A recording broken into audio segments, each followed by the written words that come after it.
मैं स्टार्ट करूंगा ग्लैंडर्स से। आप डॉक्टर साहब ये स्लाइड नंबर 3 दिखाइए घोड़े का, जो ग्लैंडर्स की फोटो है।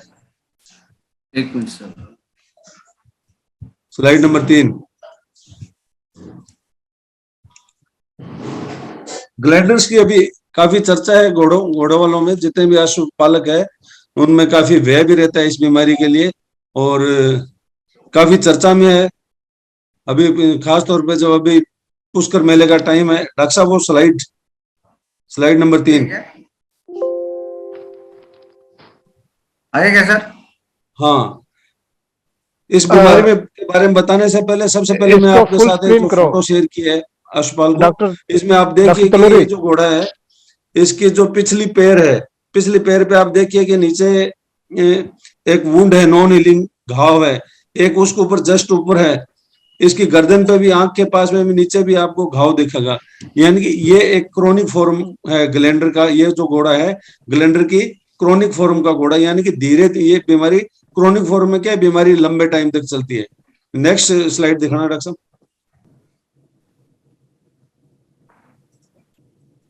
Next slide. ये मैंने थोड़ा नजदीक से ये बताया है ये घोड़ा। तो इसमें आप देखिए जो दो बूंद है पीछे वाली टांग पे, पीछे वाली टांग पे जो दो बूंद दिख रहे हैं और फेस पे जो बूंद दिख रहे हैं, ये फारसी बोलते हैं इसको, ग्लैंडर की फारसी फॉर्म है जिसमें क्रोनिक वुंड रहते हैं घोड़े के। Next slide. एक्चुअल में ग्लैंडर एक बैक्टीरिया के द्वारा होने वाली डिजीज है जिसका नाम बुर्खोल्डेरिया मेलियाई है। ये एक जूनोटिक डिजीज है। जूनोटिक डिजीज वो बीमारियां होती है जो एनिमल से ह्यूमन बीइंग में ट्रांसमिट हो सकती है, तो इसलिए बहुत इंपॉर्टेंट डिजीज है ये। और इस डिजीज की खास बात है कि इस डिजीज के लिए स्पेशल एक गवर्नमेंट की तरफ से ग्लैंडर्स एंड फारसी एक्ट 1899 में बना हुआ है, जिसके तहत इस बीमारी से प्रभावित जो अश्व होता है उसको डिस्ट्रॉय करना कंपलसरी होता है। तो इसलिए इस बीमारी के सिम्टम के बारे में जानना बहुत जरूरी है। सबसे पहले ये बीमारी एक्यूट होती है, एक्यूट फॉर्म में भी आ सकती है। एक्यूट फॉर्म वो होती है जिसमें जानवर 2-3 दिन में ही बीमार होकर उसकी डेथ हो सकती है। तो यानी इसके अंदर एक्यूट फॉर्म, ग्लैंडर्स के एक्यूट फॉर्म में बुखार आएगा 106 डिग्री तक, और वो कुछ खाएगा पिएगा नहीं और उसकी डेथ हो जाएगी कुछ 2-4 दिन में ही। दूसरी है क्रोनिक फॉर्म। क्रोनिक फॉर्म में इंटरमिटेंट फीवर, मतलब बीच बीच में फीवर, आज बुखार हुआ, 2 दिन बाद फिर बुखार हुआ, ट्रीटमेंट कराया फिर बुखार हुआ, और वेट लॉस होता जाएगा, कफ आएगी, और येलो ग्रीन नेजल डिस्चार्ज हो सकता है, नाक में से कुछ डिस्चार्ज येलो कलर का, नाक में से ब्लड आ सकता है, और अल्सर हो सकता है स्किन लेग में। तो ये जो क्रोनिक फॉर्म है इसकी डिफरेंट फॉर्म, इसको हम 3 में डिवाइड कर सकते हैं। एक नेजल फॉर्म है। नेजल फॉर्म में नाक के जो सेप्टम होता है, जो नाक के अंदर जो 2 हिस्सों में डिवाइड होता है, तो वहां पे क्या है कि लोअर टर्बिनेट पे डीप अल्सर हो जाएंगे, और वो अल्सर भरेगा नहीं, यानी कि घाव होगा, वो घाव भरेगा नहीं। और जब भरेगा तो करेक्टरिस्टिक एक स्टार की शेप, जो अल्सर वुंड हील होगा उसकी शेप स्टार जैसी होगी, तो एक नेजल फॉर्म है।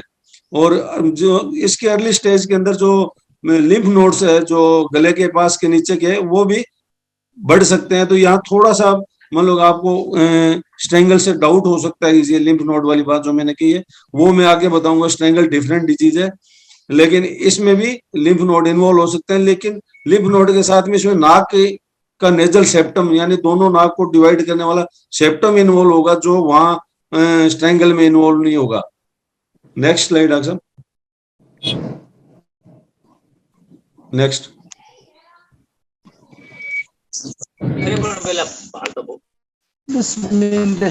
दूसरी है पल्मोनरी फॉर्म। पल्मोनी यानी पल्मोनरी बोलते हैं लंग को, फेफड़ों को। इसके अंदर ट्यूबरकुलर नोडुल बन जाते हैं फेफड़ों के अंदर, और इसमें न्यूमोनिया होता है, तो ये इसको पल्मोनरी फॉर्म बोलते हैं। थर्ड जो मैंने आपको फोटो बताई थी क्यूटेनियस फॉर्म, ग्लैंडर्स की फारसी फॉर्म, जिसमें मंगोल होते हैं और हील नहीं होते। तो नेक्स्ट।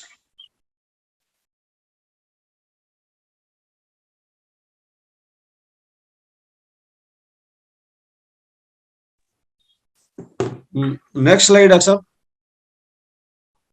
तो ग्लैंडर्स की जूनोटिक इंपॉर्टेंस के कारण और ट्रीटमेंट की जो कि परमिशन नहीं होने के कारण ये बीमारी बहुत ज्यादा इंपॉर्टेंट है। और अब बात यह है कि ग्लैंडर स्प्रेड कैसे होती है। ग्लैंडर घोड़े के एक घोड़े से दूसरा घोड़ा जब कांटेक्ट में आता है, या कंटामिनेटेड फीड है, या कंटामिनेटेड वाटर है, या कंटामिनेटेड सोइल है, इनके टच में जब दूसरा हेल्दी जानवर रहेगा तो वो प्रभावित हो जाएगा। और जो इसका जो बैक्टीरिया है ग्लैंडर का बैक्टीरिया 2 महीने तक उस एनवायरनमेंट में रह सकता है जहां पहले कंटामिनेटेड घोड़ा आया हो। यानी कोई जगह या कोई बाड़ा या कहीं भी पहले कोई ग्लैंडर अफेक्टेड घोड़ा वहां पे आया है तो 2 महीने तक वहां पे उसका बैक्टीरिया रहेगा, उसके बाद में नहीं रहेगा, जो अभी तक की स्टडी है उसके बेस पे। नेक्स्ट, इसके अलावा जो एक और इम्पोर्टेंट बीमारी जो देखने में मिल रही है, ये पहले से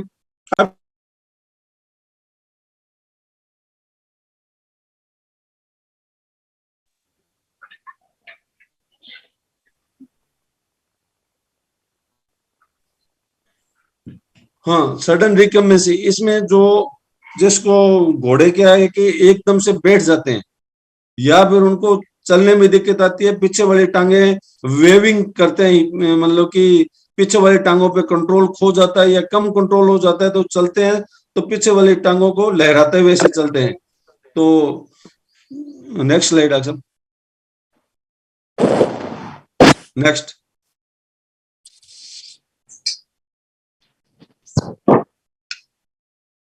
नेक्स्ट ये वीडियो दिखाओ डॉक्टर, फर्स्ट वाला। ये वीडियो है एक इस बीमारी में जो पहले का वीडियो नहीं चल रहा जैसा वीडियो मेरे पास नहीं हो तो चलेगा नहीं, आपके एंड से ही चलेगा। चलो कोई नहीं, चलो मैं इसके सिम्टम शो करता हूँ, बता रहा हूँ वैसे ही। ये जो बीमारी है ये अभी जो पंजाब, राजस्थान और गुजरात 3 एरिया में जो मतलब कि इस टाइप के जो केसेस मिल रहे हैं, जिन जानवर में सडन रिकम्बेंसी आ जाती है, डिफिकल्टी इन गेटअप यानी उठने में दिक्कत आती है, sudden difficulty in walking, sudden waving of hind legs यानी पीछे वाले टांगों से लहराने लग जाता है, और रेक्टल टेम्परेचर या तो नॉर्मल रहता है या 103 डिग्री तक रहता है। एपिटाइट स्लाइटली डिक्रीज रहती है या ओफीडी भी हो जाता है कुछ केसेस में। नेक्स्ट, नेक्स्ट डॉक्टर साहब, तो कोई वीडियो नहीं चल रहा। नेक्स्ट, इससे जो स्लाइड बनती है ना, जो भी नेक्स्ट है, हाँ ठीक है। तो ये जो केसेस है इस टाइप के केसेस को नए नहीं है, ये पिछले 15-16 साल से तो मैं देखने को मिल रहे हैं, मैं भी देख रहा हूँ। तो पंजाब एरिया के अंदर इस बीमारी को लोग सर्रा बोलते हैं, एक्चुअल में ये सर्रा है नहीं। तो क्योंकि हमने बहुत सारे घोड़ों के ब्लड सैंपल लिए तो जो सर्रा का जो पैरासाइट है T1C वो ब्लड में मिलता नहीं, कुछ और भी टेस्ट किए तब सर्रा का कुछ नहीं मिलता। पर लोग इसको सर्रा क्यों कहते हैं? इसका कारण है कि अगर सर्रा का ट्रीटमेंट किया जाता है, जो T1C का ट्रीटमेंट, सर्रा का ट्रीटमेंट किया जाता है तो कुछ केस ठीक हो जाते हैं। इसीलिए इसको शायद लोकल वेटनरियन ने या फार्मर्स ने इसका नाम सर्रा दे दिया, क्योंकि क्यूनापायरामिन सल्फेट्स का कोई ट्रीटमेंट करते हैं तो कुछ एनिमल ठीक होते हुए मैंने देखे हैं। नेक्स्ट, तो इस टाइप की और कौन कौन सी बीमारियां हैं जो मतलब कि ये लक्षण आ सकते हैं? तो जो जैसे इक्वाइन हर्पीज वायरस, ये एक वायरल डिजीज है जो अपने इंडिया में प्रेवलेंट भी है, और लेकिन इसमें जो न्यूरोलॉजिकल सिम्टम जब आते हैं तो पीछे वाले टांगे पैरालाइज्ड होती है। हर्पीज वायरस में पीछे वाले टांगों का पैरालिसिस हो जाता है, यानी कि उनमें सेंसेस नहीं रहते। अपने नीडल लगा के या कुछ सेंस फील कराएंगे तो घोड़े को पता नहीं चलेगा, और उसका यूरिन की सेल्फ ड्रिपलिंग होने लग जाती है, यानी कि यूरिन अपने आप निकलने लग जाता है। तो हम ये मानेंगे कि ये न्यूरोलॉजिकल ये पैरालिसिस की कंडीशन है।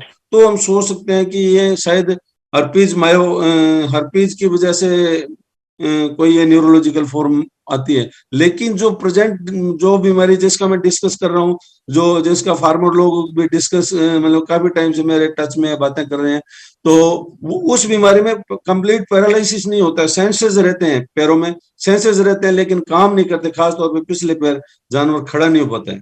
इसके अलावा एक और बीमारी है इक्वाइन प्रोटोजोल माइलोएन्सेफेलाइटिस बोलते हैं, ये अपने इंडिया के अंदर नहीं है अभी तक की स्टडी के हिसाब से तो, और सार्कोसिस्टिस न्यूरोना के द्वारा होती है। इस बीमारी में भी इससे मिलते जुलते सिम्टम आते हैं जो अभी जो पैरालिसिस हो रहा है, लेकिन इस बीमारी में क्या होता है कि ट्रीटमेंट अगर किया जाता है पोनाजुरल से 28 दिन तक, या कोई और ट्रीटमेंट है एक पायरोमेथामिन से करते हैं तो 90 दिन तक ट्रीटमेंट करता है, तब रिकवरी आती है। लेकिन ये जो बीमारी अभी चल रही है इसका हम लोगों ने ऑक्सीटेट्रासाइक्लिन से ट्रीटमेंट किया है और 8 दिन तक ट्रीटमेंट करते हैं तो ज्यादातर case, more than 90% case recover हो जाते हैं बिना कुछ कोई पीछे सिम्टम छोड़े हुए। तो ये भी नहीं है। इसके अलावा एक विटामिन ई की कमी से भी ये मोटर न्यूरॉन डिजीज हो जाती है। ये विटामिन ई की वजह से रिकम्बेंसी आती है, लेकिन ये उन जानवरों में आती है जिनको ग्रीन फॉडर बिल्कुल नहीं मिलता और वो बहुत वीक होते हैं। यानी इनकी अगर ग्रीन फॉडर कम से कम 5-6 महीने से ग्रीन फॉडर नहीं मिले और कोई विटामिन ई का सोर्स नहीं हो तो ये नर्व की वीकनेस आ सकती है विटामिन ई की वजह से। लेकिन ये जो केस मैंने देखे हैं ज्यादातर को ग्रीन फॉडर मिल रहा था तो विटामिन ई की डेफिशिएंसी के कोई साइन नहीं थे। दूसरा, ऑक्सीटेट्रासाइक्लिन से रेस्पॉन्स होना ये इंडिकेट करता है कि विटामिन ई वाली ये प्रॉब्लम नहीं थी। नेक्स्ट डॉक्टर साहब। तो उसके अलावा हमने एक और प्रोटोजोआ है पिछली स्लाइड, पिछली डॉक्टर साहब, बैक चलो वापस, बैक, हाँ, तो ये रोक लो। तो एक और बीमारी जिसको एनाप्लाज्मा बोलते हैं, इस बीमारी को हमने जैसे सस्पेक्ट किया था क्योंकि इस बीमारी के पूरे वर्ल्ड वाइड है, ये यूरोप, अफ्रीका, अमेरिका में मिलती है और पाकिस्तान में भी ये है। तो हमने ये बीमारी सस्पेक्ट करके ट्रीटमेंट शुरू किया था ऑक्सीटेट्रासाइक्लिन का, क्योंकि सिम्टम मिलते हैं तो हमारे सारे जानवर ठीक होने लगे। ये हमने सस्पेक्ट किया था एनाप्लाज्मा फेगोसाइटोफिलम, उस वजह से हमारे ये रेस्पॉन्स आने लग गया। लेकिन हमने जब स्लाइड की एग्जामिन की तो कंफर्मेटरी ये नहीं कह पाए, और पीसीआर भी हमने अभी तक जो लगा के देखा है तो हमें ये भी नहीं लग रहा, लेकिन जानवर ठीक हो रहे हैं, शुक्र है। तो फार्मर्स के लिए और वेटनरियन के लिए अभी मेरी राय ये है कि अगर इस टाइप की अगर सिम्टम आते हैं तो आप ऑक्सीटेट्रासाइक्लिन से ट्रीटमेंट करें 8 दिन तक, क्योंकि और जो प्रोबेबल डिजीज है वो नहीं लग रही। और तो सस्पेक्ट यही है कि ऑक्सीटेट्रासाइक्लिन से ठीक हो रहे हैं तो कोई शायद स्पाइरोकेट या एनाप्लाज्मा मतलब या बैक्टीरिया कुछ ऐसा है जो इससे ठीक हो रहा है। तो हम लोग इस पे इन्वेस्टिगेशन कर रहे हैं, अब टाइम लगेगा फाइनल डायग्नोसिस पे पहुंचने में। उससे पहले शायद मेरे को या हमारे जिसको भी अवसर मिला हम लोग फील्ड से और सैंपल कलेक्ट करके फाइनल डायग्नोसिस पे पहुंचने की कोशिश करेंगे। नेक्स्ट डॉक्टर साहब, ये जो कॉमन ट्रीटमेंट बैक, ये ट्रीटमेंट जो हमने किया तो इसके रिजल्ट मिल रहे हैं, जिसमें ऑक्सीटेट्रासाइक्लिन 7 mg पर KG body weight normal saline में डाल के हम लोग 8 दिन तक लगाते हैं। मेन तो ये ट्रीटमेंट है, बाकी एंसिलरी ट्रीटमेंट है जिसमें टोनोपोस्पोन है, डेक्सोमेथाजोन भी देना पड़ जाता है जो एनिमल जल्दी रेस्पॉन्ड नहीं करता, रेंटोज भी देनी है, ये कंपल्सरी सही है एक बार में। तो जो प्रेग्नेंट नहीं है उनमें डेक्सोमेथाजोन देते हैं, बाकी कैल्शियम भी देते हैं साथ में, क्योंकि ऑक्सीटेट्रासाइक्लिन की हेवी डोज कैल्शियम को चिलेट करती है, कैल्शियम की कमी लाती है, इसलिए हम साथ में कैल्शियम भी देते हैं। नेक्स्ट, अब एक थर्ड इंपॉर्टेंट डिजीज है स्ट्रेंगल्स। ये और ज्यादा इंपॉर्टेंट इसलिए हो जाती है कि इसके कुछ लक्षण ग्लैंडर्स से मिलते हैं तो फार्मर बहुत ही चिंताग्रस्त हो जाते हैं। तो स्ट्रेंगल में क्या है कि ये जो घोड़ा आपके सामने मैंने फोटो लगा रखी है, इसमें जो एक लिम्फ नोड के एब्सेस बना हुआ है। स्ट्रेंगल्स में लिम्फ नोड में एब्सेस बन जाते हैं बड़े बड़े। शुरू के अंदर स्ट्रेंगल्स आता है तो फ्यूर होता है और नेजल डिस्चार्ज होता है, तो उसमें ये ठीक हो जाता है अगर पेनिसिलिन ग्रुप की कोई एंटीबायोटिक 7 दिन तक ट्रीटमेंट किया जाए तो शुरू के अंदर जो स्ट्रेंगल्स होते हैं, स्ट्रेंगल्स के केस होते हैं वो ठीक हो जाते हैं। लेकिन अगर एक बार एब्सेस डेवलप हो जाता है, कहीं भी कोई भी एब्सेस डेवलप हो जाता है तो पेरेंटल एंटीबायोटिक नहीं देनी चाहिए, फिर उसको लोकल वुंड को लोकली बिटाडीन से ड्रेसिंग करके ठीक करना चाहिए। क्योंकि उस कंडीशन में क्या होता है, अगर अपन एंटीबायोटिक लगाएंगे तो ये जो भी बैक्टीरिया है वो पूरे बॉडी में फैलने का डर रहता है धीरे धीरे।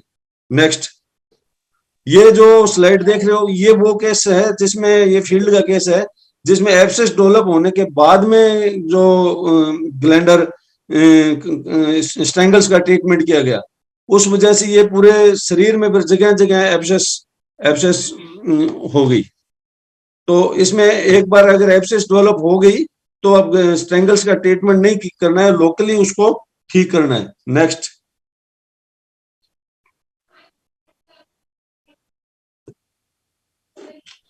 तो स्ट्रेंगल्स भी एक कंटेंजियस डिजीज है, और ये मतलब कि इसमें हाई मोर्बिडिटी, यानी कि बहुत से एनिमल अफेक्टेड होते हैं लेकिन मरते कम है, मोर्टिलिटी कम है। और ट्रांसमिशन वो डायरेक्ट कॉन्टेक्ट या होमाइट्स, यानी कि वो सामान जो घोड़ा यूज करता है या चारा दाना पानी जो भी है उनसे फैलता है, और इसका बैक्टीरिया जो उस एरिया के अंदर लगभग 1 महीने तक रहता है। और कुछ इसमें कैरियर हॉर्सेस भी होते हैं। नेक्स्ट।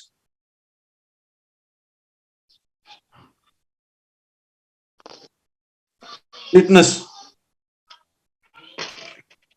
ये जो घोड़ा है ये टिटनस से अफेक्टेड घोड़ा है। ये टिटनस भी बहुत इंपॉर्टेंट बीमारी है घोड़ों की, और अभी मेरे को 1-2 केस लेटेस्ट मिले थे टिटनस के, इसलिए मैं ये शेयर करना चाहता हूँ।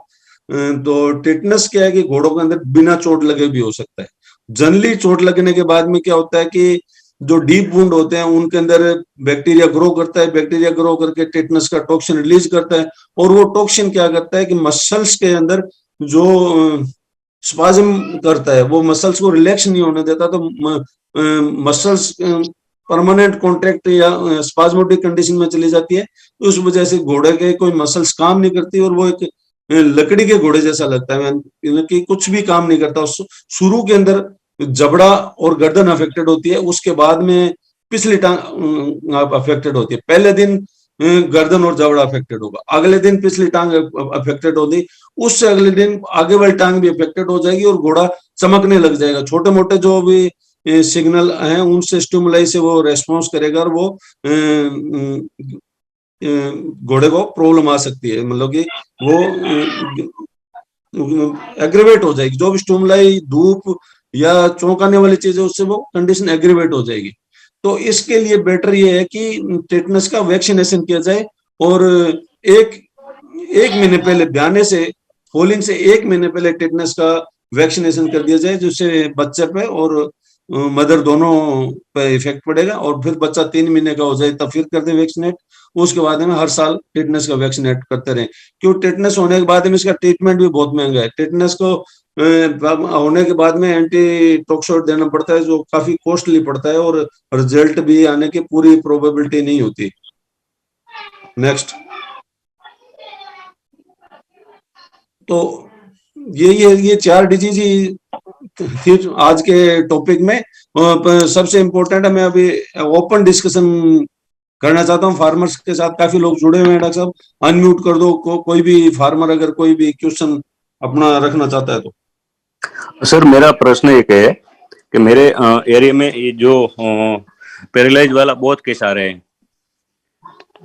हाँ। सर इससे कैसे बचे जाएं? आप कहाँ से हो? मैं सर बनासकांठा गुजरात से हूँ। ये पैरालिसिस वालों का जो देखो, अभी तक हमें पता नहीं है इस बीमारी का एक्चुअल में है किस वजह से, लेकिन ट्रीटमेंट जो मैंने बताया ना। नमस्ते सर।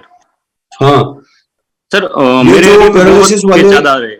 हाँ पैरालिसिस वाले केस काफी ज्यादा आ रहे हैं, इसीलिए मैंने इम्पोर्टेंट सोचा। अभी हमें ये पता भी नहीं है कि बीमारी का कारण क्या है। हालांकि ये बीमारी 15-20 साल से मैं देख रहा हूँ, जब से घोड़ों के फील्ड में हूँ ये केस आते हैं।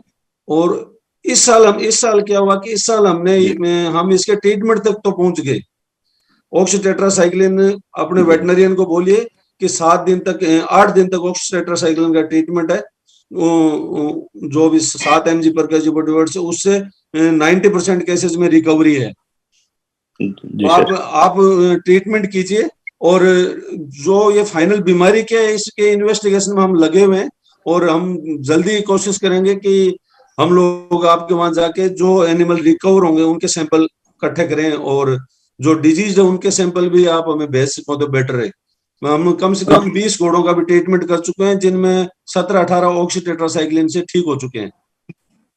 सर जो जितने हुए सारे रिकवर हो गए, लेकिन फिर भी उनमें थोड़ी बहुत प्रॉब्लम रहती है, कॉलिक की प्रॉब्लम या चलने में थोड़ी चौंक, जैसे चौंक आती है, ऐसी चौंक आती है। तो बिल्कुल ये इन्वेस्टिगेशन के बाद में पता चलेगा कि किस वजह से है, क्या है। और ट्रीटमेंट जब जिनका फर्स्ट डे से टेरामाइसिन चालू हो जाता है उनमें कुछ पीछे बाद में कुछ रहता नहीं है, फर्स्ट डे से अगर ट्रीटमेंट चालू हो जाए सही तरीके से। और सर जैसे कोई मान लो कि पूरे जिन घोड़ों का पूरा अगर 8 दिन ट्रीटमेंट नहीं चलता है, जैसे मैंने कि कुछ जानवर ऐसे देखे हैं, कुछ ओनर ऐसे देखे हैं कि वेटनरियन गया 3 दिन ट्रीटमेंट कराने के बाद में घोड़ा बिल्कुल कंप्लीट रिकवर हो जाता है, तो चौथे दिन किसी ने ट्रीटमेंट लिया नहीं, तो उस वेटनरियन का मेरे पास 4-5 दिन बाद में फिर फोन आया कि डॉक्टर साहब उसका तो वापिस बैठ गया, फिर वो रिकवर नहीं हुआ किसी वजह से। तो ये है कि इसका ट्रीटमेंट बीच में रोकना नहीं है, वेटनरियन से कोऑपरेट करना है, पूरे मिनिमम 8 दिन का ट्रीटमेंट लेना है। अभी तो जो भी हमें फाइंडिंग मिल रही है। सर इसे बचे कैसे, थोड़ा कोई आइडिया हमको दो, क्योंकि जिसको अभी नहीं हुआ है। जी सर। नहीं, उसका पता नहीं है ना अभी, ये बीमारी का कंफर्म नहीं पता है कि किस वजह से है, क्या है। मोस्ट प्रोबेबली हो सकता है कि टिक ट्रांसमिटेड डिजीज हो, तो बेटर है कि आप टिक से बचाओ। ये चिंचड़ जो होते हैं ना, नहीं अभी सर, तो संभावनाएं लग रही मेरे है। एरिया में जितने हुए जैसे केस आए हैं, तो आजू बाजू में 500 किलोमीटर छोड़ के एक केस आया, एक जगह तो हाँ एक केस नहीं आया, हाँ ऐसा भी मैंने देखा है। हाँ। जी। तो अभी जैसे जो जो डिजीज हमने सस्पेक्ट करके ट्रीटमेंट किया, वो डिजीज टिक से ट्रांसमिट होती है। हालांकि वो हम कंफर्म नहीं कर पाए कि ये होगी, हो सकता है उसका मिलता जुलता कोई और उसके आसपास ही डिजीज हो, लेकिन टिक टिक पे कंट्रोल करें, सबसे मेन है टिक की पॉपुलेशन कंट्रोल करें। सर एक रिक्वेस्ट है सर, अभी टाइम कम हो रहा है, आपने मैंने दूसरा लिंक शेयर किया है चैट बॉक्स में, अगर कोई इंटरेस्टेड है तो दूसरा लिंक अटैच करके ज्वाइन कर सकते हैं, ठीक है, अगर क्योंकि ये अभी बंद हो हमारे जाए पास, उसके बाद में। हाँ उसके बाद में मतलब अभी चैट बॉक्स से फिर कॉपी कर लीजिएगा, क्योंकि ये बंद हो जाए तो फिर चैट बॉक्स में मिलेगा नहीं। चैट बॉक्स में मैंने ठीक शेयर किया था लिंक, लिंक शेयर किया था। ठीक है। अभी टाइम पड़ा होगा ना डॉक्टर साहब? अभी 8 मिनट अभी पड़े हैं, बहुत अभी है 8 मिनट। अभी डॉक्टर साहब आपके पास 5 मिनट है, ठीक है, अगर कोई 5 मिनट फार्मर बहुत है। पूछना चाहे तो पूछ सकते हैं। हाँ, नमस्कार डॉक्टर साहब। नमस्कार। हाँ, मैं डॉक्टर राजेंद्र बोल रहा हूँ। हाँ सर। मैं ये किसान भाइयों से एक बात कहना चाह रहा था, जैसे आपने प्रेजेंटेशन में बताया कि हमारे एनआरसी की टीम इसके बीमारी के डायग्नोसिस पे लगी हुई है। हमें एक बहुत बड़ी समस्या सैंपल्स की आ रही है कि जिसके कारण हम एक फाइनल कंक्लूजन पे नहीं पहुंच पा रहे हैं। तो सभी किसान भाइयों से एक ये रिक्वेस्ट है कि कृपया अपने खून के जो है ना, जो भी एनिमल अफेक्ट होता है उसके ट्रीटमेंट से पहले या ट्रीटमेंट के बाद जो भी नमूने खून के ले सकें, वो एनआरसी में भिजवा दें, ताकि हम कोई ना कोई इसमें, क्योंकि काफी चीजें इन्वेस्टिगेशन के लिए सैंपल की जरूरत पड़ती है, ताकि हम इसको कंक्लूड कर सकें कि ये बीमारी किस कारण से हो रही है। डॉक्टर देदर ने सभी को एक विस्तार से बताया कि भाई इसको आप काबू कैसे कर सकते हैं, ट्रीटमेंट कैसे कर सकते हैं, पर अभी हम फाइनल डायग्नोसिस पे नहीं पहुंचे हैं, ताकि हम फ्यूचर स्ट्रेटेजी बना सकें कि आगे इस डिजीज को कैसे रोका जा सकता है। तो सभी से निवेदन है कि भी लोकल वेटरनरी डॉक्टर की हेल्प से अगर खून के नमूने मिल जाएं, सीरम मिल जाए, ब्लड स्मीयर मिल जाए, तो वो हमें एनआरसी में पहुंचाने का कष्ट करें, या हमें इन्फॉर्म करें कि हम कुछ और व्यवस्था करें सैंपल लेने की। धन्यवाद। Thank you. डॉक्टर साहब मैं गौरव जोशी बोल रहा हूँ। डॉक्टर साहब, जो ये पैरालिसिस वाले जो सिम्टम्स हमने देखे, एक मेजर प्रॉब्लम आई थी, क्योंकि मेरे घोड़े भी गुजरात के अंदर ही खड़े हैं, पालनपुर में। तो गुजरात के मोस्टली जो डॉक्टर्स हैं वो ऑक्सीटेट्रा यूज में नहीं करते, वो बोलते हैं कि घोड़े को ऑक्सीटेट्रा हम देंगे नहीं।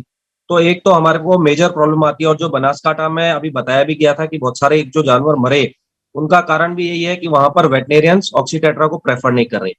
सेकेंड चीज, 2 केसेस जो थे वो हमने देखे थे, जिसमें से एक अपनी घोड़ी खत्म भी हो गई थी, लेकिन उन दोनों ही केसेस के अंदर टिग्स नहीं थे घोड़े को, और बहुत बहुत लंबे समय से टिग्स नहीं थे। गायें हैं उस एरिया में, लेकिन घोड़ों के ऊपर टिग्स नहीं लगने दिए थे। उसके बाद भी हमने ये बीमारी को देखा है।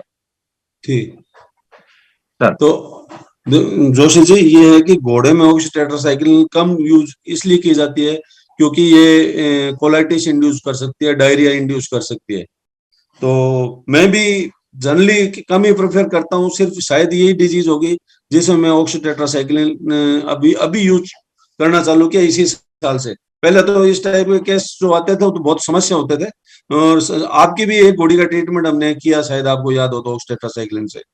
तो अभी इसमें जो भी हमारी फाइंडिंग्स है, अभी तक के जो भी 15-20 केस हमने जो ट्रीट किए हैं, उनकी जो भी फाइंडिंग है जब हम पब्लिश करेंगे, वो लिटरेचर जब उन डॉक्टरों के पास पहुंचेगा तब शायद वो भी यूज करना चालू कर देंगे ऑक्सीटेट्रासाइक्लिन।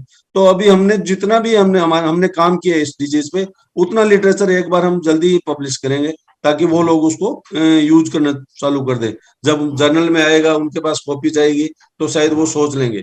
और दूसरी बात है कि टिक नहीं थे फिर भी हुआ, तो ये हो सकता है कि मैं जो बता रहा था कि हमने एनाप्लाज्मा सोच के ट्रीटमेंट चालू किया और वो टिक ट्रांसमिटेड है, तो जरूरी नहीं है कि ये एनाप्लाज्मा ही हो।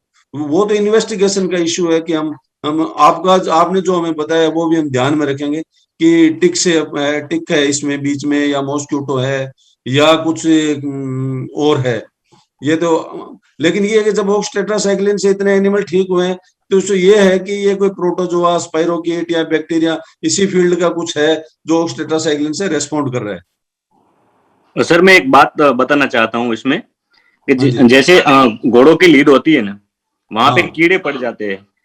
तो मैंने जितने केस देखे मेरे एरिया में, मैं बनासकांठा से बोल रहा हूँ, तो हाँ जी। उसके अंदर से मक्खी जो तैयार होती है उससे मेरे हिसाब से वो होता है। मैंने जहां देखा, जहां जिसके घर पे ऐसा हुआ, क्योंकि मैं एक फोटोग्राफर हूँ, मैं हर जगह जाता हूँ, हाँ। तो मैंने देखा कि भाई जो घोड़े की लीद नजीक डालते हैं तो वहां पे कीड़े पड़ जाते हैं। हाँ। तो उस मक्खी से वो ज्यादा होते हैं मेरे हिसाब से, मैंने जितने केस देखे हैं वही। जो भी है, आपने कही, आपकी बात का ध्यान रखा जाएगा इन्वेस्टिगेशन के टाइम में। बाकी जी क्या है सर। कि घोड़ों के अंदर जो स्ट्रोंगाइल्स और कुछ और कीड़े होते हैं, लीड डाल देंगे तो अंडे होते हैं, वो एक बार कीड़ों में डेवलप होते हैं, आप कहीं भी कोई सा लीड डाल दो। और बाकी इसका हो सकता है उसमें कहीं भी हो, जो भी हम इन्वेस्टिगेशन करेंगे आपकी बात को ध्यान में रखेंगे। Thank you sir. अभी सर खत्म होने वाला है टाइम, अगर जो हाँ, पार्टिसिपेट तो करना चाहे तो नए लिंक पे आके करवा सकते हैं।